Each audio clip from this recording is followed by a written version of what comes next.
We're going to bring the hearing to order. I want to welcome everyone. And today we're going to examine public performance rights and further explore how American Music Fairness Act is able to close the long-standing loophole in copyright law.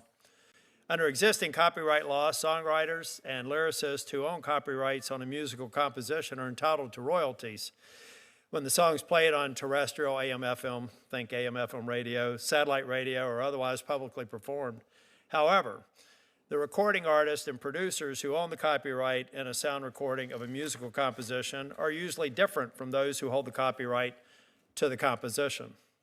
The holders of the recording right do not enjoy the same protection and right to royalties as composition rights holders do when the recording is publicly performed. Though the global leader in music, America remains the only democratic nation and one of the few countries globally that does not compensate performers or copyright holders when their songs are played on AM/FM radio. This denies American artists an estimated $200 million a year in performance royalties that would be due to them in virtually any other country. Now, the purpose of this hearing, I think most of y'all know that you've met with me in my office or talk to me about other bills. I don't like to have, I like to bring people to the table and come up with a reasonable and fair outcome. The purpose of this hearing is to get everybody at the table, to hopefully keep them at the table versus being on the table.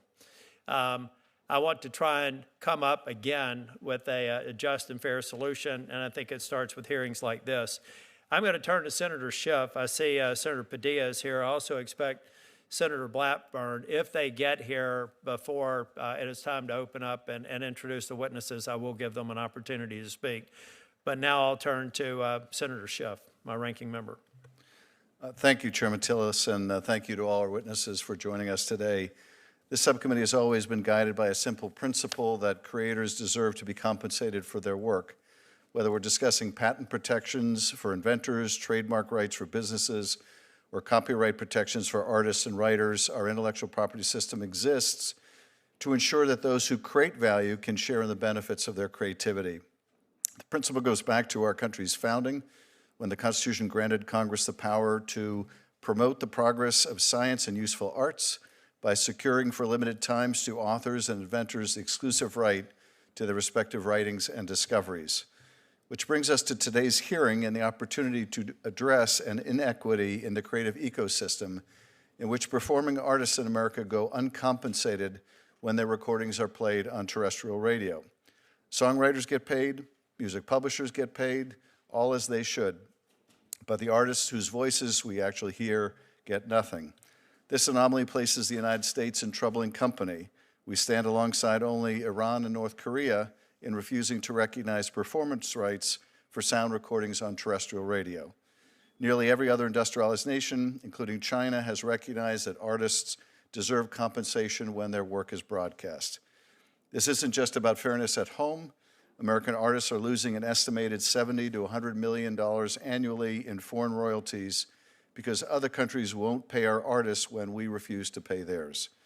The American Music Fairness Act, led by Senators Blackburn and Padilla, offers a bipartisan strategy to address this inequity. And in acknowledging the benefits local radio provides while also recognizing that artists deserve to be paid for their work, this bill includes protections for small and local stations as well. I deeply value the role of local radio in our communities. Local broadcasters provide vital news, emergency information, and entertainment, all of which relies on the hard work of local journalists, studio staff, and others, all of whom must be fairly compensated for their labor. The artists whose songs we hear on those same airwaves deserve the same. Compensating performers is common sense, and it also should not come at the expense of any other group of artists or other forms of copyright. This bill aims to mirror the performance royalty afforded to songwriters for their work and should no way dilute songwriter royalties. I want to take this opportunity to briefly address one other pressing concern for creators, which is not the focus of this hearing, but worth mentioning while we have so many of the valued stakeholders in this room. This includes recent reports that the White House has drafted an executive order that may be signed as early as this week to preempt state AI regulations. While AI has the potential to improve our lives and change the way we work and live, we need a unified approach to implementing AI guardrails to mitigate potential harms to users, consumers, and creators alike. So we need to make sure that we have common sense AI regulation, which protects artists from the unauthorized use of their work or likeness. And while the Congress and the federal government should certainly take the lead in crafting rules of the road for this revolutionary technology, in the absence of federal leadership, the states can and must exercise the power they have to protect their residents. Members of both parties, including several Republican governors, have spoken out against this potential federal preemption and urged Congress to protect state-level AI protections. This bipartisan concern reflects a fundamental truth. The challenges posed by AI to copyright and to creators' livelihoods demand thoughtful legislation, not overreach, and we must not preempt the important work that's going on. The Music Fairness Act is the kind of considered, balanced legislation we should be pursuing to address complex policy challenges, and I look forward to hearing from our witnesses. Thank you, Mr. Chairman. Sure, Padilla, would you like to make comments before the witnesses? Sure. Thank you, Mr. Chairman, and I appreciate your prioritizing this topic and the proposals for this subcommittee. Hardworking artists make it possible for us to enjoy the music that ultimately becomes the soundtrack of our lives, right? Where the holidays are upon us. Everybody has some favorite songs we sing with our families back at home, or we think back nostalgically to our younger days and what music we were fans of when we were in high school or college or other happy times throughout our life. But today I'm also reminded that everybody's struggling with the cost of living in so many categories. And though it may be surprising to some, I know that artists are no exception to that struggle. Now more than ever, the United States needs to join every other democratic country, as you pointed out, in recognizing a public performance right for artists whose sound recordings are played on AM and FM radio, among other places. The issue, in my opinion, is about doing what's right and what's fair. And so I'm glad we're moving forward with the American Music Fairness Act. And I want to be clear that my support for this measure, which I'm co-sponsoring with Senator Blackburn here, is in no ways mutually exclusive with my support for local radio, which also plays an irreplaceable role in our communities, from facilitating emergency responses to uplifting local culture and local news. I actually believe the American Music Fairness Act would allow both artists and radio to thrive. So looking forward to discussion today, to exchange with our witnesses, and for this committee as a whole and our Senate to take action sooner rather than later. Thank you, Mr. Chair. Senator Blackburn. Thank you, Mr. Chairman, and welcome to our witnesses. We are so pleased that you are here. I appreciate the support in holding this hearing and bringing the issue forward. This is one that I've worked on since about 2008. And as Senator Padilla said, this is an issue about fairness.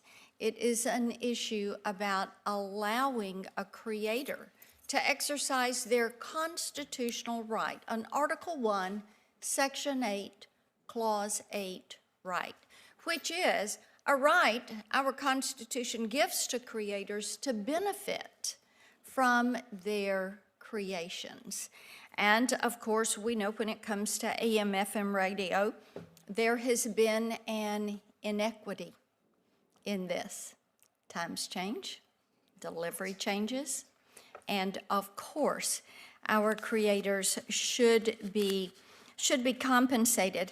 I will tell you, I have found it really so interesting that when you look at the civilized world and you look at all the countries that compensate our artists, we are unfortunately in a league with North Korea and Cuba and Iran in not valuing what the creator comes up with, what the musician comes up with.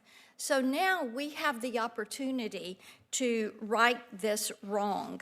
And I think that we can all agree the United States needs to be standing in the same position that other entities, other countries are standing.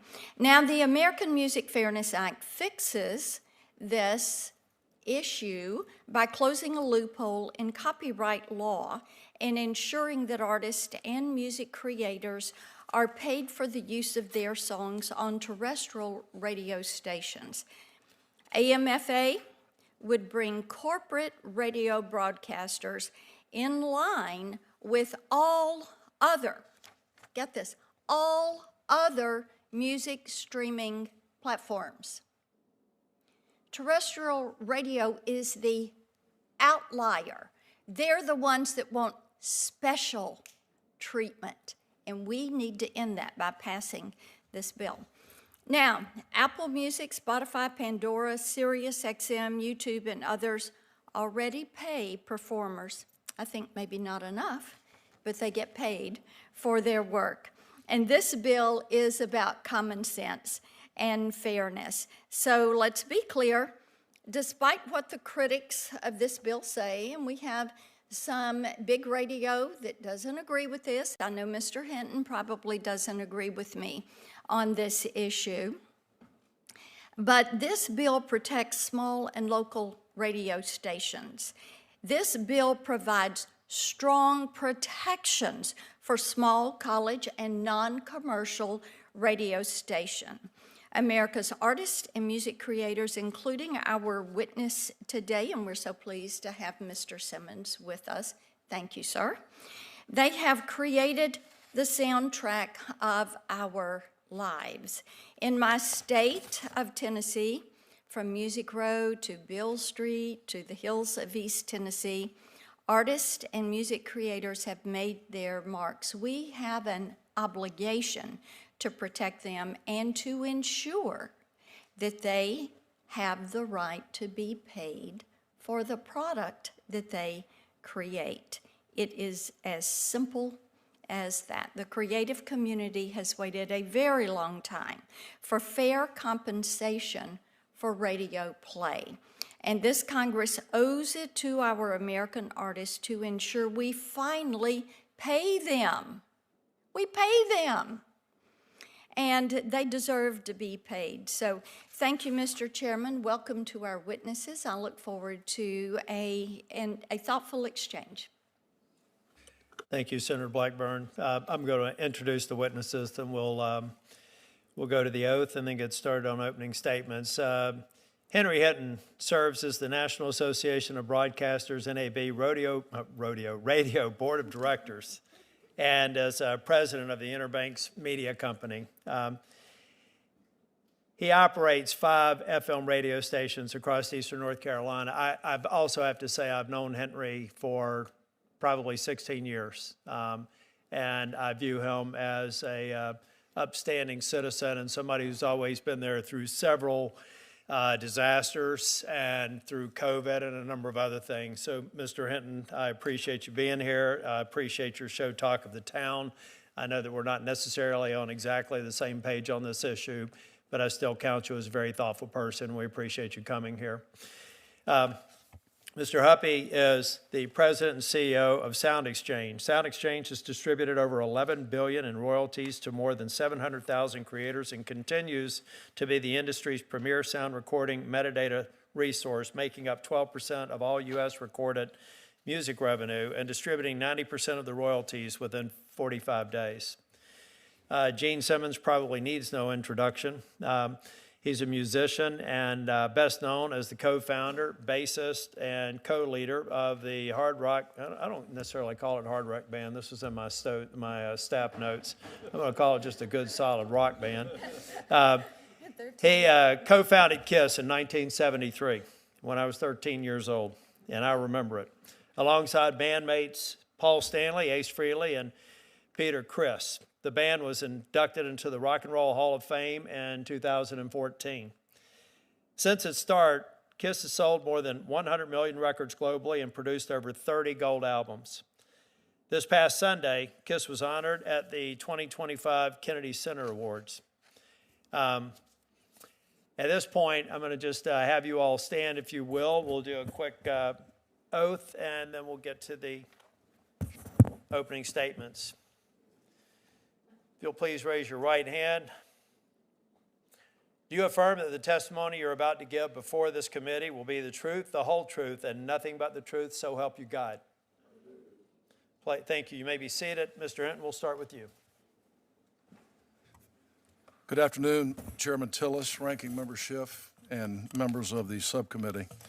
As Senator Tillis said, my name is Henry Hinton, and I'm honored to be here today testifying not only as a local broadcaster from Greenville, North Carolina, but also on behalf of the more than 5,100 free, local, over-the-air radio stations across America that serve your constituents.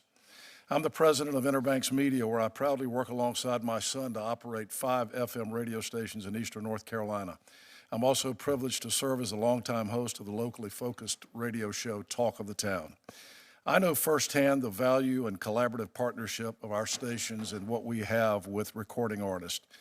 But make no mistake, I also know firsthand that a new performance royalty imposed on local radio will create harm for stations, listeners, and these very same artists. I've worked in radio since I was in high school in the 60s. I started as a DJ, worked in sales, moved into management and ownership. I also spent years in sportscasting, having done play-by-play in color at both UNC Chapel Hill and East Carolina University, my alma mater. My first year in Chapel Hill in 1983 was Michael Jordan's last year in Chapel Hill. I've always loved the broadcaster credo, doing good and doing well, a theme that's played out time and time again throughout my career. We are a uniquely free service, and the backbone of our local communities is evident. We serve our communities in ways that no other media can. Just last week, I want to tell you about what we did in eastern North Carolina. We had all-day radiothons Thursday and Friday of just this past week. We raised over $105,000 for local families this Christmas. It's a program we do every year in partnership with the Salvation Army. That gives back directly to our North Carolina neighbors in need. Our stations are not only the source for the latest music, but the place that listeners turn to for entertainment, inspiration, and information, including as a trusted voice during emergencies and natural disasters. Our market in eastern North Carolina sits in the path of nearly every hurricane. That's when radio's resiliency truly shines. We inform people of the approaching danger. We remain on the air during the storm and its aftermath to provide reliable updates when it matters most. I remember in 2016 when Hurricane Matthew ripped apart entire communities. Our stations became the only means of communication for many people. Cell service failed. They had no other way to communicate. We stayed on the air for days, keeping people informed and providing a 24/7 platform for emergency personnel to communicate with the public. After the hurricane, we worked with the Avett brothers at their request, and we raised $365,000 to help communities rebuild. I personally went from town to town in our listening area, delivering checks to help with local needs in those areas. I'm proud of the real-life partnership that exists between radio and recording artists. Broadcasters around the country are known for spotlighting new and upcoming artists and serve as an integral part of artist promotion.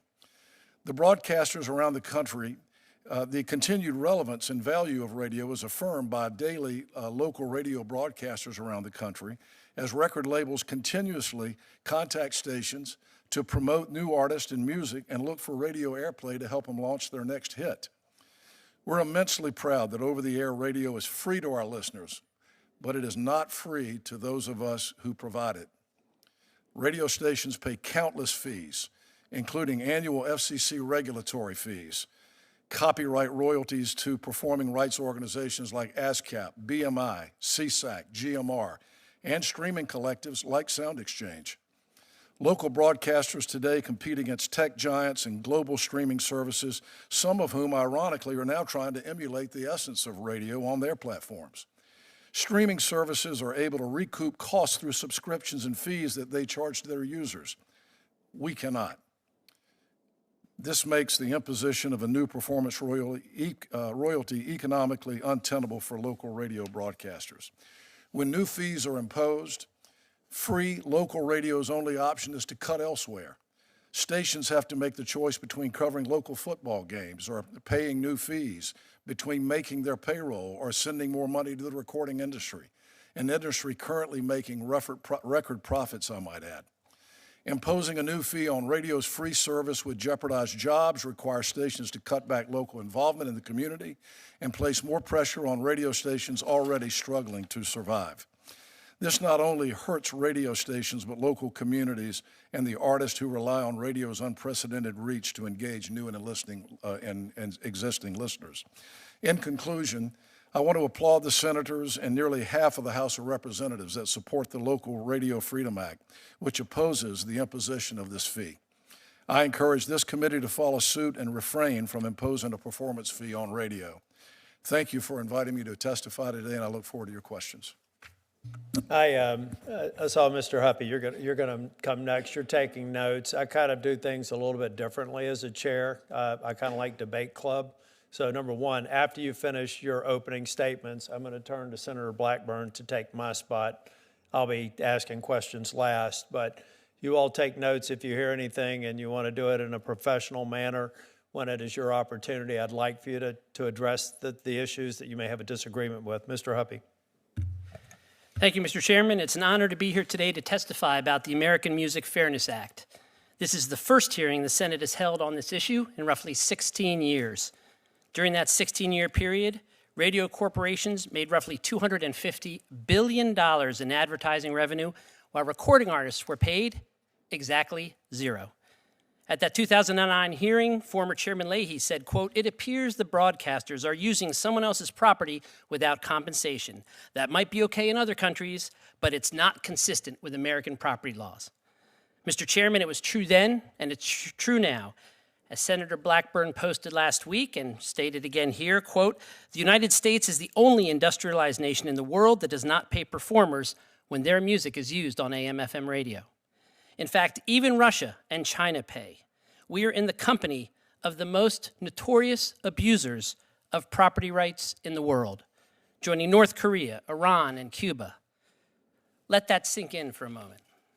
And because we don't pay artists for radio in the US, other countries use that as an excuse to avoid paying Americans. It's gotten so bad that countries like France will actually collect American royalties, yet give those American royalties to French artists.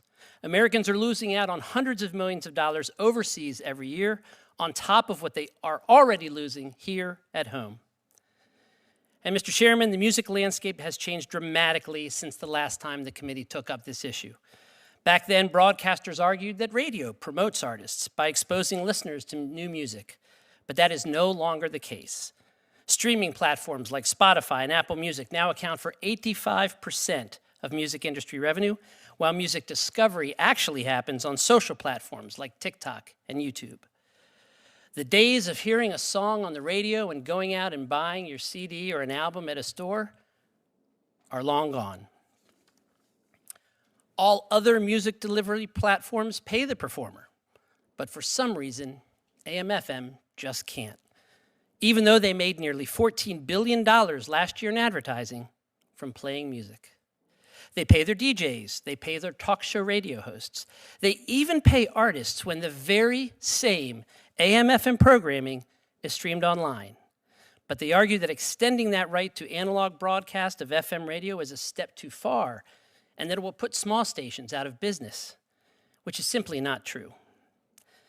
Mr. Chairman, the system is so broken that whether or not an artist gets paid boils down to which button you push on your car dashboard.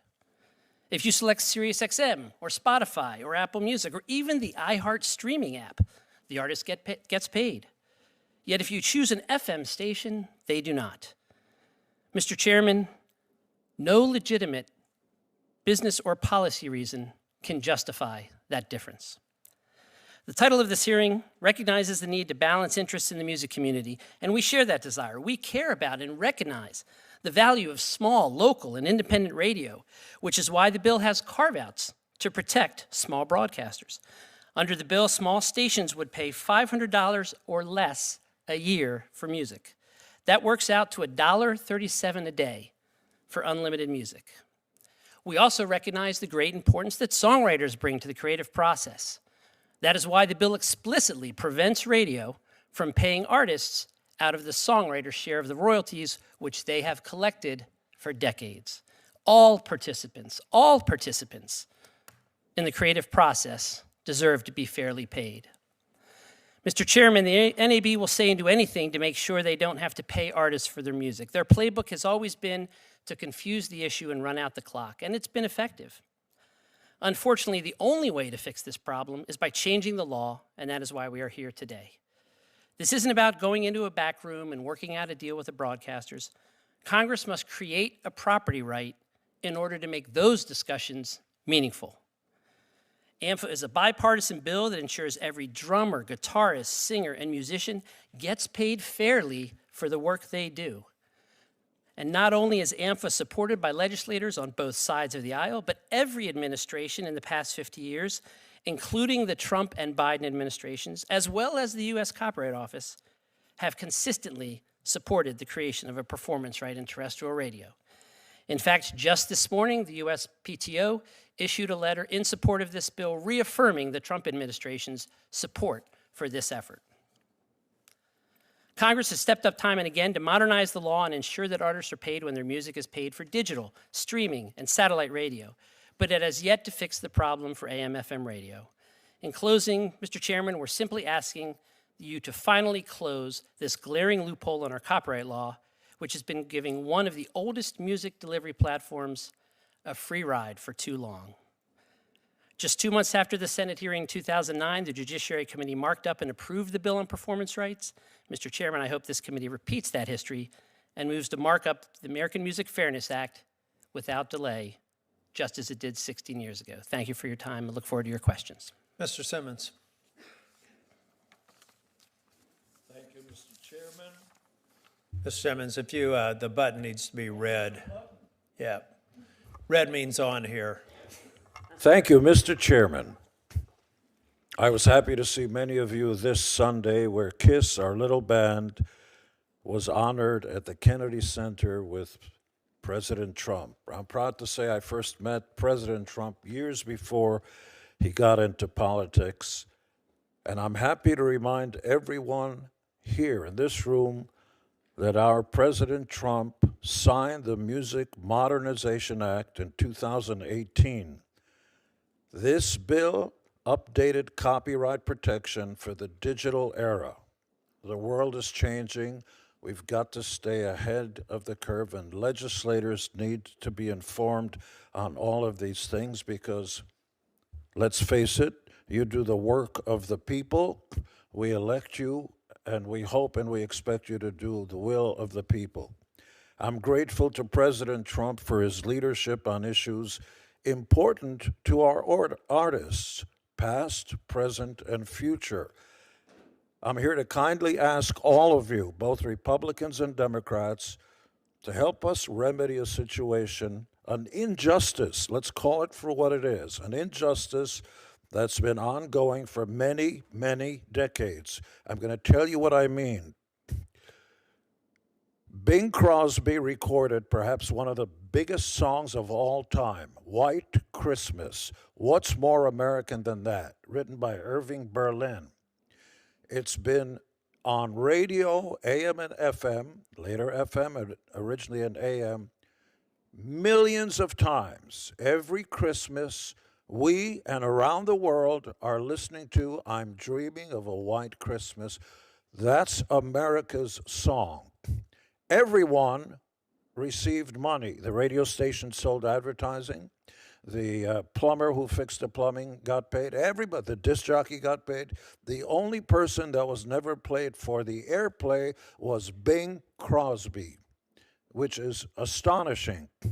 And I want to talk about why this is called the American Music, you got to stop there, American Music Fairness Act. Yes, it's an act that's fair because there isn't fairness ongoing right now, but it's American music, America. Last time I checked, Zimbabwe gave the world no music. I can't sing you a French song and nobody else. It's America's music that rules this planet. Elvis, baby, the king. Elvis, who sang hundreds and hundreds of songs, and I met the gentleman when he was alive, and sadly Elvis never got a penny for all the times, all the millions of times that his music was played around the world. If you go to Africa, you ain't nothing but you hear that music.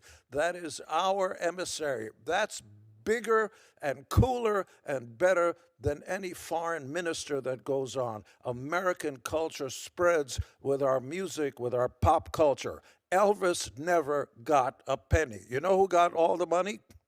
And this is not to demonize Mr. Hinton, who's a powerful and attractive man.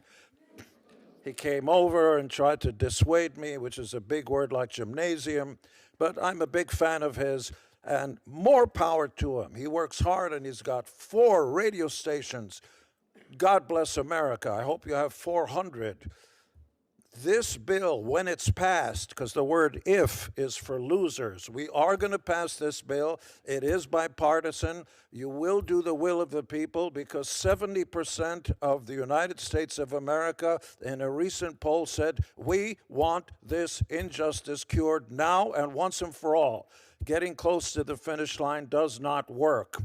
And Mr. Hinton, I understand everything you talked about when emergency reliefs and hurricanes came, and I'm important. We're only talking about AM and FM radio and paying our Frank Sinatra, Elvis Presley, Whitney Houston, Celine Dion, even my newest best friend, George Strait, who's a co-winner, proud winner of the Kennedy Honors. I walked up to George and we started talking about family and where you from. I'm from Texas. And I said, I'm from Israel. Same thing, planet Earth.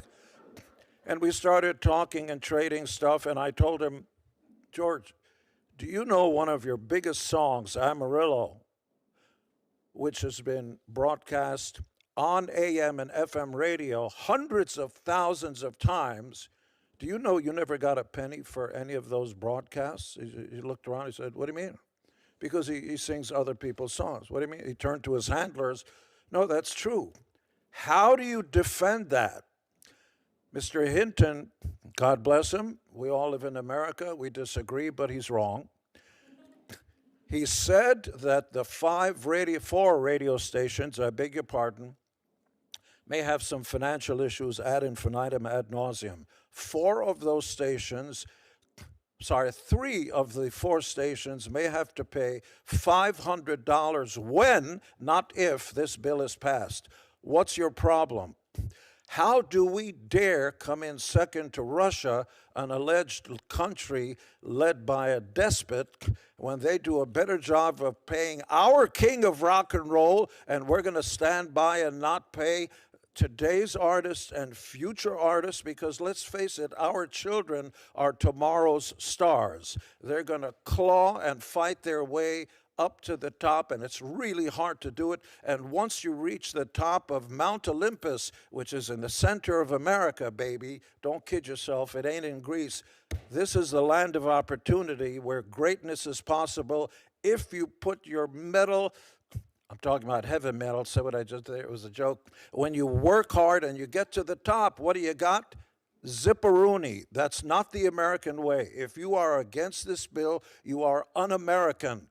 You cannot let this injustice continue. It looks like a small issue. There are wars going on and everything, but our emissaries to the world are Elvis and Frank Sinatra. That is who, and then when they find out we're not treating our stars right, in other words, worse than slaves. Slaves get food and water. Elvis and Bing Crosby and Sinatra got nothing for their performance. You got to change this now for our children and our children's children, and I know you will. The president will sign this once all you guys respectfully get your act together and put this across the board. Let's do the right thing. God bless America.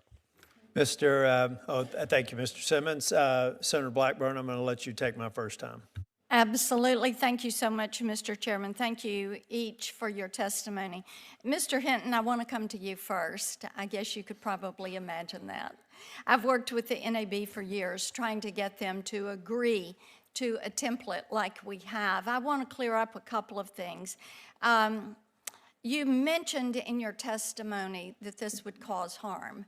Let me ask you this. Not paying artists for their sound, their voice being on radio, they're getting zero money. Do you think that causes harm to the artist?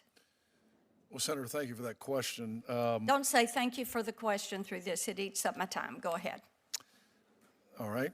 The Quickly. reality is American radio reaches 79% of Americans every week. 226 million people listen to radio every week. But the problem that we have, I asked you about causing harm, not about your audience. So let me move on, because you are causing harm. You've got an oldies station. You've never paid Sam Moore's estate a dime for Soul Man. And I bet you use that as bumper music a good bit. And you talk about being a free service. Your free service, do your advertisers look at you and say free service? The answer to that is no, they don't, because they're paying what you say is the rate. And the more listeners you have, the more they're going to pay you for that advertising. And the better music that you play that people actually want to hear, then the more you're going to be able to charge them. If we shut down all the music, you wouldn't have anything but a talk station. So I think we need to realize that. Also, you talked about being on the air for emergencies. The FCC requires you.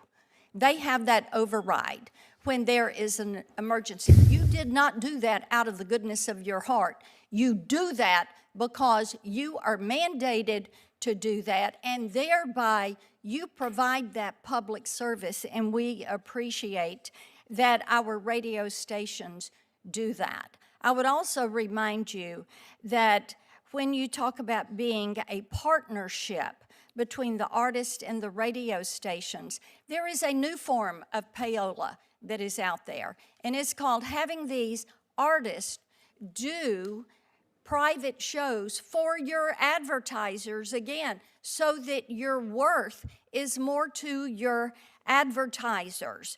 So indeed, it's kind of lopsided because they're making nothing and you're making millions of dollars. You and your son started this business not to be charity, but to make a profit and to serve your communities and to allow local radio. And for football games, you have advertisers. Again, you're providing a service, but you're being paid. The people that do not get paid are the performers. Mr. Simmons, let me come to you. You laid it. Can I respond to any of that? No, sir. It's my time. Okay. Thank you, sir. If we do a second round, I'll give you the opportunity to respond. Mr. Simmons, it's well past time to pass the American Music Fairness Act. I want you to very succinctly say, this is why we need to do it today. We have to do it today because AI is right around the corner. This is an archaic injustice that's been around for a long time, and there's no reason why we should get in the middle of it. It's un-American. The basic premise of America is, pardon me for simplifying it, I was a 6th grade teacher, if you work hard, you should get paid. Okay, let me ask you about something else. I go to church, and I live in a neighborhood in Nashville where we have a lot of session singers and musicians, background vocalists that are there. Talk about the significance to those artists of getting those pennies on the spin. It's often, see, when you mentioned Elvis and Frank Sinatra and everything, we're talking big ideas because they've scratched and worked their way to the top. The new artists really need these pennies when they get heard as their career starts on radio, but there's no income. How do they get there? How do they claw their way up to the top with the help of radio? And again, I'm not here to demonize Mr. Hinton or the radio stations. We need each other. Performers need radio, radio needs performers, but for God's sakes, Equitable doesn't mean you get zero, and radio makes $14 billion just this last year. That's not equitable. I know it's a big word like gymnasium, but come on, Hinton, let's get with it. Let's become American. Thank you, Mr. Chairman. Senator Schiff. Thank you, Mr. Chairman, and thank you to my colleague, Alex Padilla, for this legislation. Appreciate all of you testifying today. Mr. Simmons, I want to ask you about the song Beth, but you're not here for that, so I'm not going to. What I would, and I love that song. I love all your songs. And thank you for bringing my Cusimano constituents with you. What I'd like to ask you, you've been obviously performing for quite a while. When you began your career, there was a kind of understanding that I think was the rationale for this injustice that, well, if radio stations are playing your music, you're getting advertising, more people are buying your albums. Obviously, the industry has completely changed, and the way people access music has completely changed. But if you could talk a little bit about how the industry has evolved and what it means today not to be compensated. That is, I would imagine whatever promotional value you get of your songs played on the radio doesn't somehow create enough recompense to make up for the lack of being paid for those songs being played on the radio. Well, first and foremost, what you say is so, but I want to cut to the chase, which is when we first began, we were four knuckleheads off the streets of New York who could barely spell, read, or write. We just happened by ourselves. We never knew. No one. Artists are not qualified to understand the business model. We didn't have a business manager. I didn't know that once you get a song that goes on radio, radio is not going to pay you to play the song. But they will have the right, I will say this again, they have the right to use our name and likeness. And you're talking about trademarks.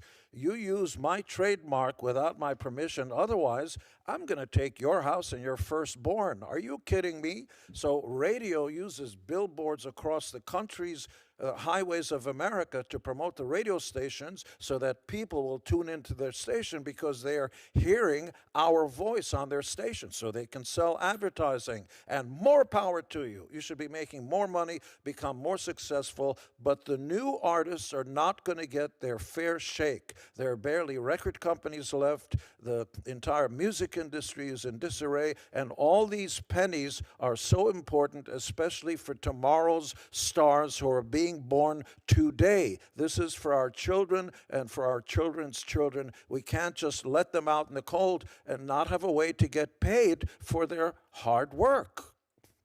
Thank you. And Mr. Huppy, I know when your son was very young, he ran for school office with the theme song, Don't Worry, Be Huppy, which was brilliant, by the way. That is correct. When that song is played on a streaming service, you're able to identify where the royalties should go, and as the chair was saying, do so very rapidly, very quick order. Let's say that song is played on terrestrial radio. Are there any challenges to being able to determine when that's being played, providing the same kind of mechanism for compensation that you do with the streaming services? The mechanics behind doing that, Senator, would not be that difficult at all. As you well know, we already receive much of the data about plays and artists and songs when almost all of these FM stations rebroadcast online. So in a way, we're already paying for the digital part of their business. And the FM part of their business is the much larger part, $14 billion a year. And the mechanics of getting the payments out would be quite doable. Thank you. Mr. Hinton, there are provisions in the bill that are designed to try to help smaller broadcasters. Tell us, if you would, why you believe those provisions are not workable. For, I think, college stations, it might be $100. For smaller stations, it might be $500. Why are those carve-outs not adequate for the smaller stations? And for the larger stations, why shouldn't they pay the compensation to the artists they're airing? Well, the $500 exemption is going to apply to a small number of stations, but there are over 4,000 FM stations in the country, including some of mine, that would not fall under that exemption. And there are a lot of small market broadcasters right now that are barely hanging on. And understand, it's not $500, it's another $500 on top of FCC regulatory fees and all the PROs that we're already paying. Radio stations are being inundated with PRO fees. Senator Tillis and I have had this conversation for the last couple of years. The whole landscape, the ecosystem that's worked for 100 years is under strain because streaming services are a problem for the performers. They're a problem for radio stations. We are competing with streaming services that are owned by the largest big tech companies in the world. And our revenues as a result of that are dropping. BIA, who is the organization that tracks revenues for the broadcast industry, this is a very important fact. You may not be aware. Since 2019, radio's gross receipt revenue has decreased 20%, projected to be down another 5% this year, 3.5% next year. So small market radio stations can't take any more fees. It's not 500, it's another 500 on top of everything else that we're paying. And I'll tell you, anybody that thinks $500 is a small chunk of change has never had to run a small market radio station. Thank you. I yield back, Mr. Chairman. Mr. Hinton, you'd ask if you want to make a brief comment in response to Senator Blackburn's questions, you can, then I've got questions for you. Yes, you know, I'm a little bit surprised that radio is being demonized the way it is. I want to remind people that this ecosystem that we operate in has been working for both the radio industry and the music industry for 100 years. As you're answering the question, can you give me a sense of what's different about Europe and the stressors that they have economically, and they're still achieving the reimbursement? What's different about the American terrestrial radio option and the European option where they seem to have resolved this issue? Well, the first thing I would say to you is that radio stations in America are free, and we're part of a free market system. If you go to European countries and some of the countries that have been mentioned, radio stations are owned by the government. The relationship between the music industry and the radio industry has been fantastic, and it's worked beautifully for the years. You know, it's been said that the promotional angle that radio station provides to the recording industry is not there anymore. It's not important. If you allow me, I just want to read something that I received from a good friend of mine, Mike Biddle, who is the program director. He used to be my program director. He's now program director at WQDR in Raleigh, which is one of the legendary country music stations. I asked Mike last week, Mike, tell me what kind of contact you get on a week-to-week basis with the recording industry and music labels. And if you don't mind, I'd like to read a couple of lines from that email. 16, exclamation point. That's the number of record label representatives I've communicated with over the past 5 days. 4 of them are at the vice president level or higher. The reason? They want airplay from our radio stations. Based on the ratings research provided by Nielsen and Eastland, and I've done the math, our radio station alone can match the exposure of an artist a song gets with 30,000 streams in 1 week with just a handful of spins in primetime listening.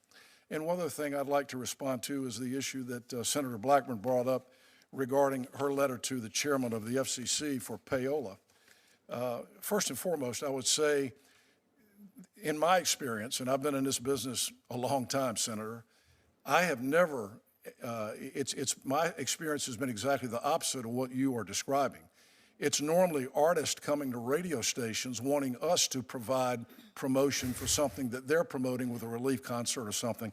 Just like happened with us after Hurricane Matthew, the Avett brothers came to us and said, will you help us promote a hurricane relief concert, which we did and raised $365,000.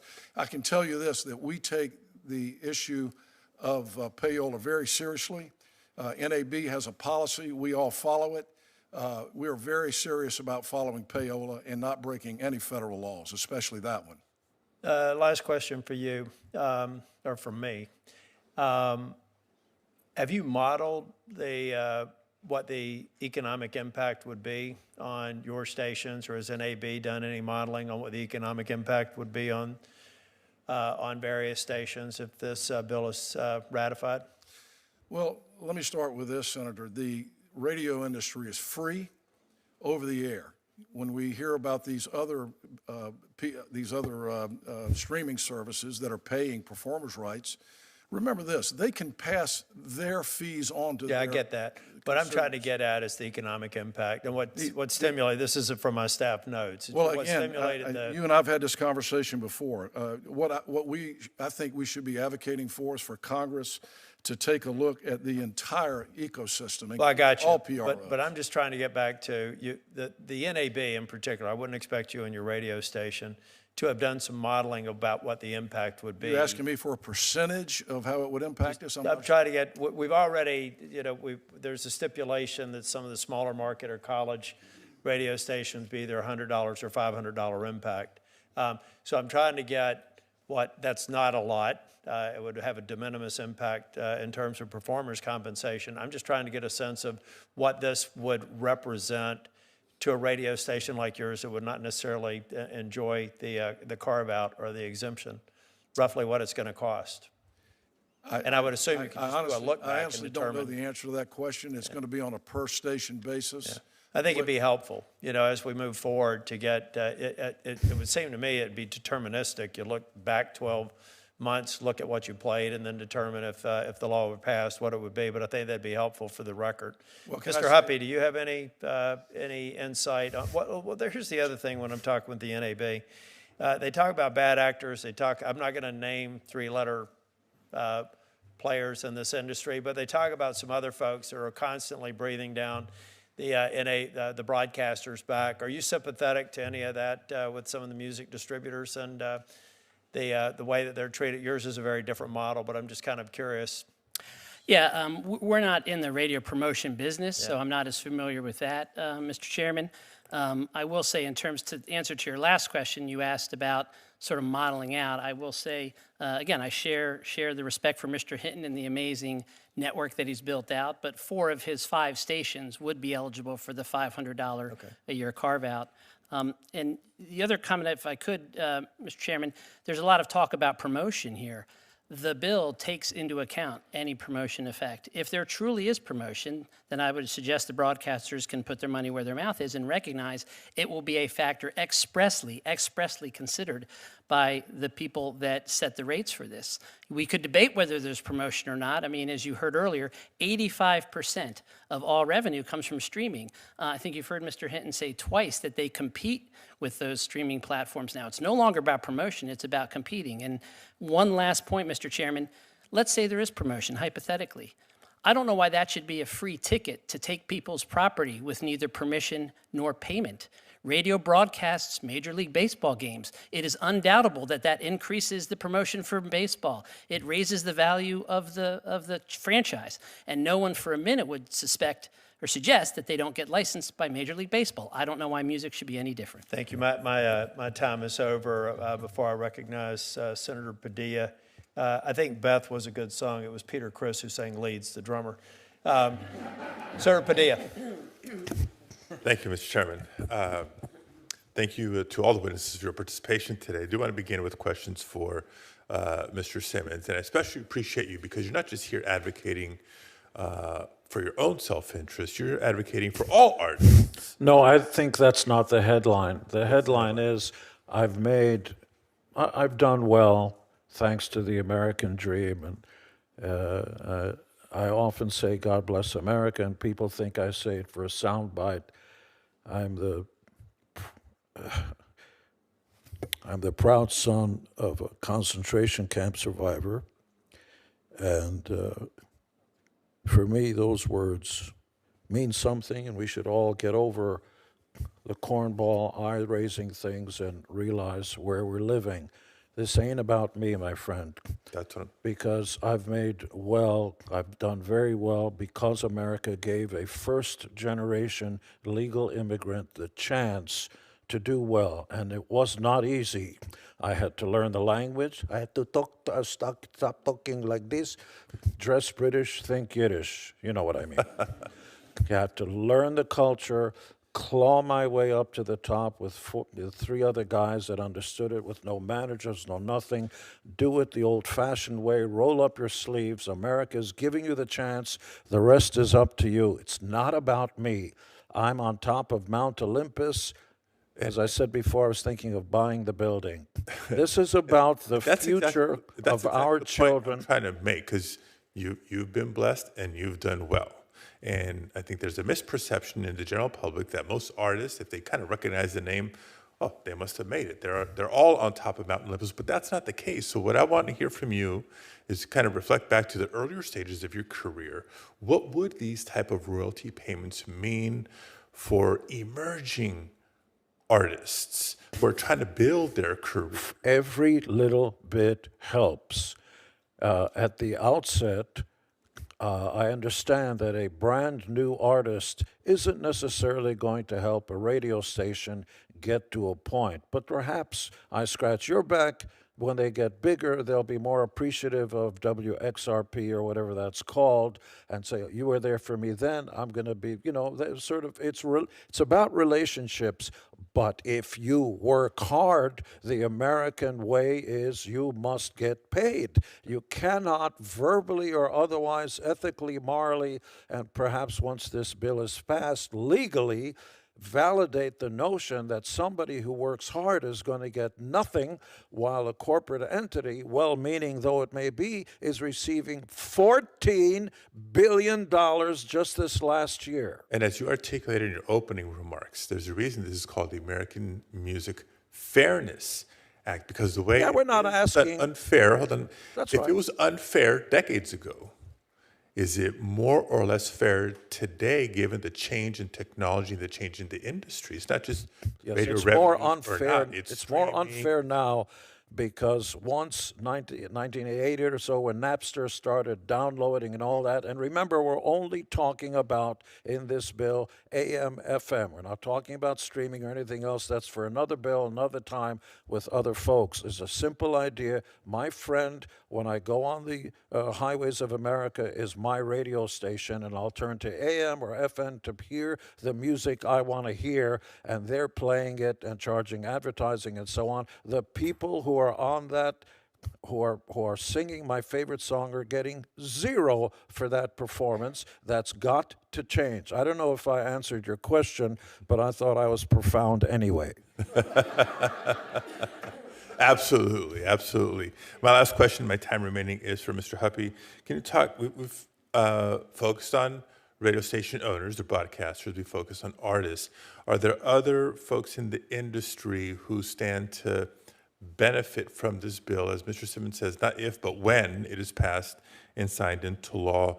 Do producers get impacted one way or the other? Engineers, other behind-the-scenes folks? The answer, Senator, is yes. This impacts the entire recorded side of the business. Many people participate in the creation of a recording.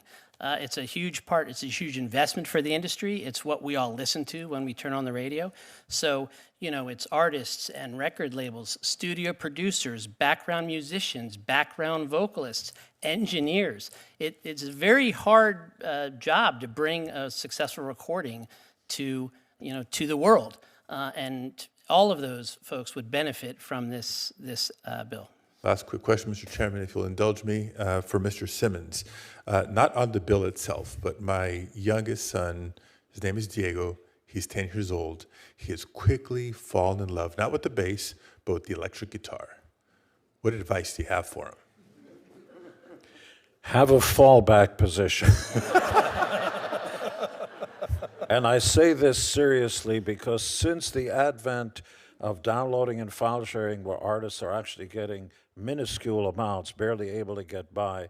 And by the way, I was a sixth grade teacher. I had a college education. I worked at Williamson & Williamson. I was the assistant to the director of the Puerto Rican Interagency Council, Boricua. You know what I'm talking about. The original Indians in Mexico, Magdalena Miranda, it was a government research and demonstration project, and because I had skills, I could type 90 words a minute, fix hexagraph, mimeograph, ad infinitum, ad nauseum. I was making 23 grand a year when that meant a lot of money, but doing the Jewish way, living with your mother, not paying rent and so on. So I amassed a large enough amount that I could support the band we were forming together without managers and everything else.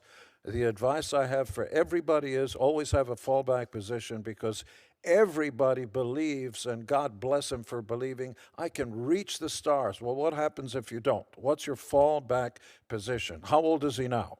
10 years old, sir. Okay, he's got time. What, what kind of music? Oh, heavy metal. Metal. You know what? There's the 10,000 hour principle. There was a book about it. The harder you work, the luckier you'll get, and always have the fallback position. By the way, if it's not a musician, there are managers and other things and personal. America's largest export besides aerospace is entertainment. Our emissaries are our pop culture heroes, and that includes rock stars. The term rock star is not just applied to music, but to politicians. When somebody's really good, you see Mr. Schiff over there, that's a rock star. You're applying a music term to that. I move we pass the bill. When you're using it as a verb, let's rock. We're going into extended play here. We need Thank to you move very to much. Senator Thank you, Welch. Mr. Chair. This is Senator Welch. important. Around the world, rappers call themselves rock stars. You go to anywhere in Africa, Europe, it's American culture. I'm getting the kick that says basically, shut up, let them talk. But I'm passionate about this because it goes back to our children. Don't let the future, our children, not have an opportunity to make a few pennies. We're not asking for a lot. You guys are making, respectfully, Mr. Hinton, you guys are making $14 billion a year pre-tax. I understand the hardships of the American tax system. That should be changed also. Flat tax, everybody. We're going to have to move to Senator Welch. Okay, if you've got a solution for that, we'd like to see the bill Well, text. I've been We've working enjoying on the that. I've been enjoying the concert. No charge. All right, there's two values. All right, look, radio is incredibly important, and it's a lot of stress. But local radio, especially, I think is really important because our communities don't have the glue that holds them together, and local radio can do that. You mentioned the radio that was done to help raise money for aid, but we can't have radio without artists, and artists struggle. And, the proposition that it's free because the radio is free, that's like, tech is saying it's free Gmail. But there are a lot of other collateral consequences that we have very little control over and are struggling with. So how do you answer the basic question that if you broadcast somebody's creative work, they shouldn't get paid? Yeah, it is. Well, again, this is the system that we operate under. It's worked for 100 years. We've had a system. No, but seriously, it's worked for you for 100 years. Well, respectfully. 14 billion. Last year. Well, let me clarify that I did not make $14 billion last year. No. And I will say, again, I'll repeat what I said earlier. The latest statistics are that radio revenues are down 20% since 2019. No, here's why I'm interrupting. It's just a basic fact. It should be a basic value. If you provide a service to me, I come in and I want to get radio advertising, you charge me money for that, and I benefit. And the tool you use to sell your advertising is the creative work of artists. And it's hard for me to understand how it is that those artists shouldn't be recognized for their contribution, even though people turn that radio on or turning it on for free. May I answer? Yeah. Again, the promotional value that radio stations provide is phenomenal, and it continues to be phenomenal. It's being downplayed here today, but let me say people like Lainey Wilson, who just one of the top stars in the country right now, just won a BMI award. One of the first things she said when she won the award was, "Thank you to radio for helping me get where I am." I just mentioned. Okay, I get that, and politicians, if they go viral, that's a good moment for them, and that's over the media that is free. But there is the point that Mr. Simmons has been making, and that is that a lot of artists have to struggle an awful long time and with very little compensation. And what motivates them is their dedication to their craft, to wanting to express that and the healing power that music can have, and them having the opportunity to contribute. So that system doesn't work for many of the artists. The concern I have is to make sure that a lot of these small radio stations that don't make the big money, and they play an incredibly important role in Vermont, and they might be college stations, and they play a role to get a person started, to have some sense that they can have a career. But that radio station can't afford anything. Yeah, Senator Welch, just to, for the bill we're talking about today, there is a $100 cap for college stations, $500 cap for certain No, and low market I think stations. that's great. It makes it possible. There's been a lot of progress on that. But you wouldn't have a problem with that, right, Mr. Simmons? I'll take it case by case, Senator, but it should be up to performers to decide, not for an industry that's rich in their pockets with $14 billion. But I understand we are sensitive. Let me push back a little bit in the sense that the performer is not going to be negotiating with the college radio station in Vermont State College, right? I mean, that's the whole point of the legislation, is to try to provide some fairness.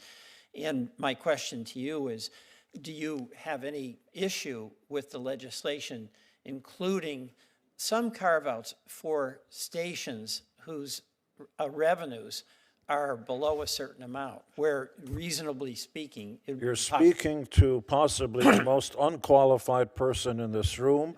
However, as a voting citizen of these United States, I and the rest of the population hold the ultimate power, and as one voting member, I think all radio stations must pay something. Okay. Somewhere between something and $14 billion is the answer. All right, just one final plug. Senator Blackburn and I have the TRAIN Act, and it's really an effort to try to protect exploitation of the artistic output of products through AI.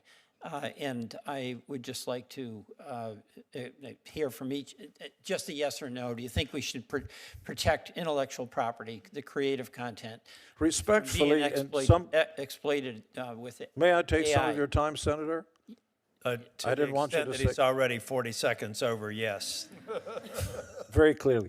In some of the contracts that I've signed and negotiated myself, although I'm not a lawyer, in the interest of full disclosure, perhaps there should be an escalation clause.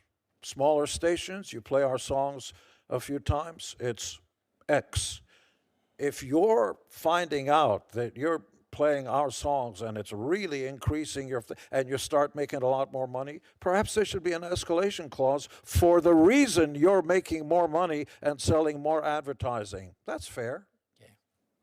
But I do think, Senator Welch, on the issue of AI and the real threat to creators, we're discussing that as another subject for a hearing in this Congress. I think it's very important. Senator Blackburn, would you like to go second round? I would indeed, and Mr. Chairman, I have several letters of support for the AMFA, and they are letters from the Recording Academy, RIAA, American Association of Independent Music, SAG-AFTRA, Society of Composers and Lyricists, the Christian Music Trade Association, over 300 performance artists, a group of conservative pro-property rights organizations supporting the bill, a letter from USPTO Director John Squire supporting congressional action on over-the-air public performance rights, and a letter from the Director of the USPTO and Registrar of Copyrights during the first Trump administration supporting over-the-air public performance rights. That objection will be included in the record. Thank you.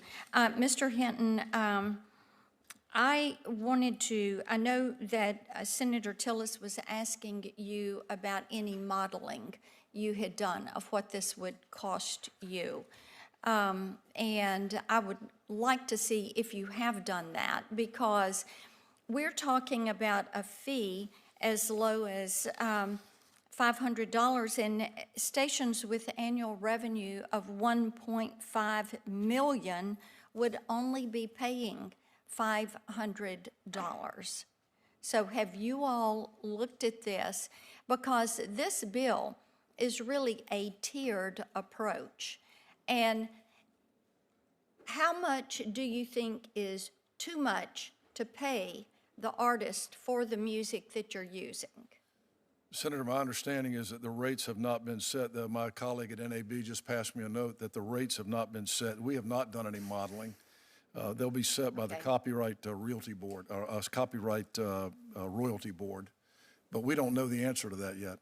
Okay, so you've done no modeling to look at That's correct. any of this. Well, you know, I think we've gone over and above to try to protect radio stations. Have you had the opportunity to read the bill? I have. Okay, great. And looking at that bill, then how much is too much to pay an artist for their music? What would you set that at? Senator, again, you know, the promotional value that radio stations provide. You're on the NAB board, sir, and what I'm looking for is fairness for these artists. You're asking me for a number that I don't have. You don't have a number. You just know paying anything is too much. I just know what I'm paying already, and this is going to be added to what radio stations are already being burdened with in the copyright space. So since there are other fees, you think that that gets you off the hook from paying musicians and artists, since you're already paying fees. So, and by the way, we take promotional value into account in the bill. That is, and you might want to kind of gloss back over, give that section another read, because we do account for that promotional value. You talked about that radio, that artists benefit, and indeed they do. And radio stations are important partners, but we want radio stations to be fair to the artists, because you buy clothes, you benefit from clothes. You buy food, you benefit from the food you buy. You benefit, and your advertisers benefit by the music that you play. But the people that create that music don't get anything at all. They get nothing. And this is why passing this bill is important to do. And we've tried since 2008 to work with NAB on this issue. So do you think that we should be proud of the fact that we sit there with Cuba, North Korea, and Iran and refuse to pay a royalty for a product that is created? Do you think that NAB should be pleased that they hold that as a position, that they're intransigent on this, that they are refusing to pay compensation for something that they are using? Do you want me to answer that? Yes, sir. The answer to your question, Senator, is that it's a free market system in this country, and it's much different than some of the countries that you're talking about. And the system has worked for a long, long time that benefits radio stations and recording artists. In fact, I would say to you that the radio industry and recording business have gotten along great and need each other. And outside the walls of this building and in Washington, D.C., it's not a controversial or adversarial relationship Sir, at all. I would It's very invite you to symbiotic. come. I would invite you, sir, to come to Nashville with me. Come to Tennessee with me. I'd love to. I love And do a roundtable with me with some of these musicians and entertainers, and I will guarantee you, you will hear quite a different story. This is an issue of fairness. This is an issue of meeting the constitutional prerogative for creators. As I said, it's an Article 1, Section 8 prerogative. You have to compensate creators. They have that right. And sir, broadcast has blocked this. You wouldn't be in business if you didn't have access to spectrum.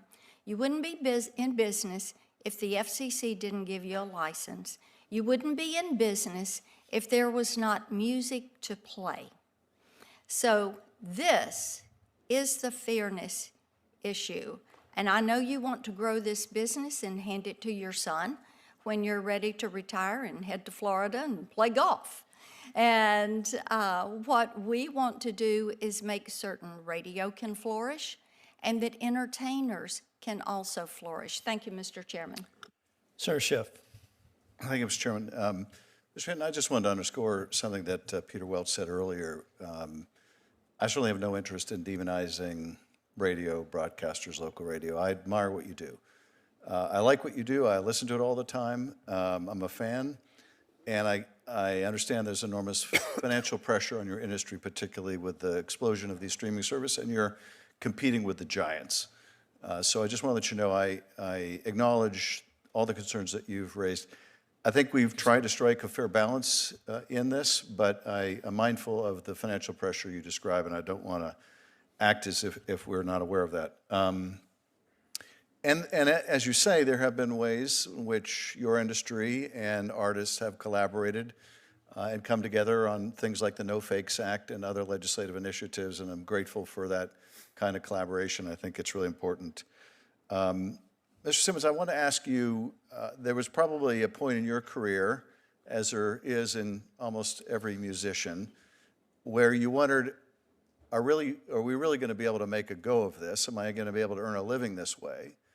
At that critical crossroads where probably a lot of artists decide they just can't make a go of it, what would it mean to have that additional revenue from hearing their works performed on the radio? Can you tell us what that moment was like, if you ever experienced that? Maybe you knew from the beginning you were going to be a hit no matter what, so maybe you're the exception, but tell us what that moment was like for you, if you experienced it, and what it means to others to have that little extra help to get you to the next level. At the outset of any career, all those pennies, bits and pieces are so important. It sometimes is the difference between success and failure. There was a band that just recently announced, a band called Garbage, successful. They sold 1 million records of something. Shirley Manson, the lead singer, announced they were quitting the music business because for them it was not financially feasible. There are different income streams. When you play a concert, if you do well, you do well. There are some bands that do better in concerts, like the Grateful Dead, who didn't sell as many records, and so on. So every one of those pieces of the puzzle gives a band a chance to survive. And at the outset, as I said before, radio is important. Radio is important for both of us. Radio needs artists, and artists need radio. That's fine. I'm going to keep going back to the same old point. One of those two is making a fortune, and the other one, for doing all the hard work, is getting Zippola. I'm going to say it again. For the new artists, often it's times between, often it comes down to death or life. Those few pennies that radio would pay once this bill is passed, because I don't play with if. This will go through. I know the president well enough. He will sign this as soon as we all put this paper in front of him. It will give new bands a chance. Those extra pennies and dollars and so on will give them a little more to devote more to their craft. And again, you know, this idea that, oh, it's just music. No, it's not. It represents America. They are our emissaries to the rest of the planet. We want to have big superstars so they can tour overseas. So everybody says, that music comes from America. I want to go to America. One of the reasons my mother and I wanted to come to America, I wanted to come, is Elvis. Where was he born? I can't think of a single performer, artist or anything that comes from, I got to go to France to hear, no, I don't, it's like, shut up. You want to come to America, the land of dreams, the land that creates superstars and superheroes. Those are our emissaries. Pay new artists especially. Pay them something, between something and $14 billion, Mr. Hinton. Thank you, Mr. Chairman. Senator Schiff, you may also want to note that Garbage's best song was "I'm Only Happy When It Rains." Mr. Huppy, can you talk a little bit about some of the royalties that the broadcast industry already pays? Sure, the broadcast industry does already, as Mr. Hinton has referenced, they do pay songwriters across all platforms, as they should. Songwriters are a very important part of the system.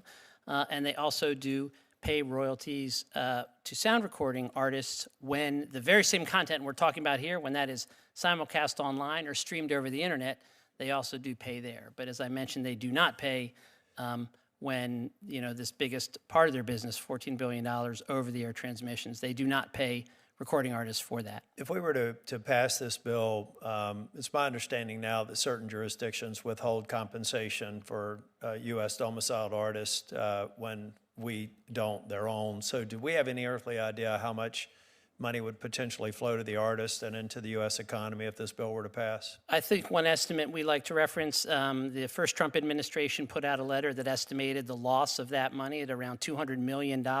Certainly hundreds of millions is a safe number to go with, but 200 million, I think, was mentioned by the first Trump administration in their letter of support. Mr. Hinton, one thing that may be helpful, just so that we get a better idea of economic impact, I think about other things broadcast radio does, like the Emergency Broadcast Network, those sorts of things. They do play a different role than, say, a YouTube Music or other streaming platform. But I think it would be helpful for us to get a better understanding of the real economic impact.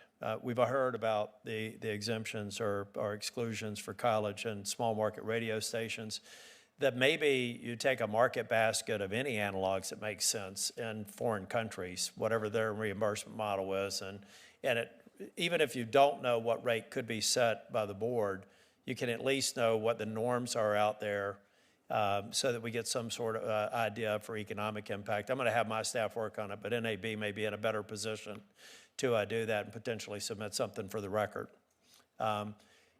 Seeing no other members here, we're going to bring the hearing to a close. This is an area, again, most of you who know me know that I try and strike a Goldilocks balance on policy. But I think that this is an area we've heard testimony where we're probably going to see some action. I think there's a growing sense in Congress that they're going to move forward.